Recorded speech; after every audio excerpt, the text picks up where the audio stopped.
Iran का कहना है कि वो इस्माइल हानिया का खून बर्बाद नहीं होने देगा। हिजबुल्लाह और हमास ने कसम खाई है कि हमास के सियासी लीडर के कत्ल ने जंग को एक नए आयाम पर पहुंचा दिया है। दूसरी तरफ इजराइल का कहना है कि वो किसी भी हालात के लिए तैयार है।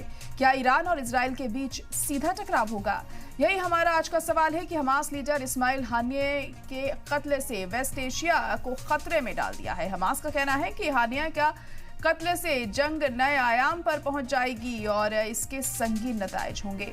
ईरान के सुप्रीम लीडर अली खामेनेई ने इसका कसूर इजराइल पर मढ़ा है और बदला लेने की कसम खाई है। बयान के फौरन बाद जामकरन मस्जिद पर लाल परचम फहराया गया है और इस बात की अलामत है ये कि गलत तरीके से खून बहाया गया है और इसका बदला लिया जाना चाहिए। इजराइल ने अभी तक इस बात की तरदीद नहीं की है कि उसने क्या किया है। उसने कहा है कि वह किसी भी हालत में निपटने के लिए तैयार है। तो ईरान और इजराइल के बीच एक बड़ी जंग को लेकर तशवीश के बीच दोनों मुल्कों की फौज को कंपेयर कैसे किया जाए। ईरान के पास वेस्ट एशिया की सबसे मजबूत फौज में से एक है और उसके पास 6,10,000 एक्टिव फौजी जवान हैं, जो इजराइल के 1,70,000 फौजियों के मुकाबले में कहीं ज्यादा हैं। वहीं तकनीक के मामले में इजराइल अपनी इससे कमी को पूरी कर सकता है। ईरान के मुकाबले इजराइल के पास एक बड़ा डिफेंस बजट भी है।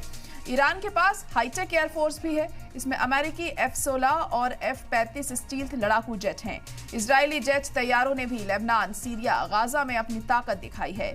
ईरान के पास 2,000 टैंक हैं, जबकि इजराइल के पास 1,400 टैंक है। इजराइल के पास मरकावा टैंकों का हाईटेक बेड़ा है, जबकि ईरान के ज्यादातर टैंक 1990 के दहाई में खरीदे गए सोवियत जमाने के मॉडल हैं।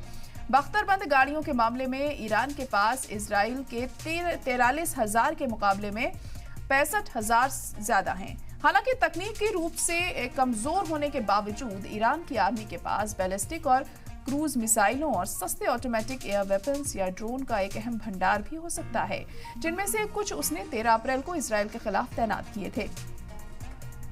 लेकिन इजराइल ईरानी हमले का जवाब अपने हवाई हमलों से दे सकता है। ईरानी एयर डिफेंस सिस्टम इजराइल की मल्टी लेवल तकनीक के मुकाबले में काफी कम हाईटेक है। लेकिन अगर हथियारों की बात छोड़ दें तो इजराइल को अमेरिका जैसे मजबूत मुल्क की हिमायत है। वहीं ईरान के साथ खड़े देशों में छोटे मुल्क ही हैं। तो ऐसे में अगर इजराइल के खिलाफ ईरान जंग छेड़ता है तो कौन कौन से देश उसके साथ खड़े हो सकते हैं, ये भी एक बड़ा सवाल है। इसी मौजू पर हम अपने मेहमानों से चर्चा करेंगे, हमारे साथ जुड़ेंगे और आपको अपडेट्स भी देते रहेंगे कि इस मुद्दे पर अभी क्या कुछ चल रहा है, क्या नया हो सकता है और हानिया के कत्ल के बाद किस तरह से वेस्ट एशिया में हालात बदले हैं और ईरान क्या बड़ा बदलाव इजराइल से लेने वाला है।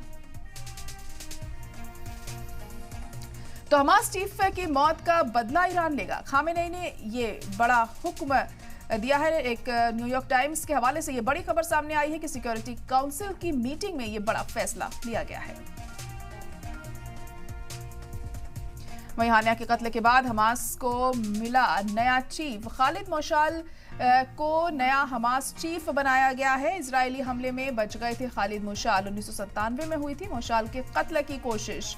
तो नया चीफ तो हमास को मिल गया है, लेकिन मौशाल क्या हानिया की कमी पूरी कर पाएंगे? यहाँ पर किस तरीके से अब वो हमास को आगे बढ़ाते हैं, ये भी अहम होगा यहाँ पर देखना। तो हानिया के कत्ल के बाद हमास को नया चीफ मिल गया है। खालिद मौशाल को नया हमास चीफ बनाया गया है। इजरायली हमले में खालिद मौशाल बच गए थे। 1997 में एक बड़ा हमला उन पर किया था, लेकिन वो इस हमले में बच गए थे और अब उन्हें हमास का नया चीफ बनाया गया है। ऐसे में किस तरीके से वो अब हमास को आगे बढ़ाते हैं और क्या हानिया के कत्ल का बदला लेने में भी वो अहम किरदार निभाएंगे, ये भी अहम होगा यहाँ पर।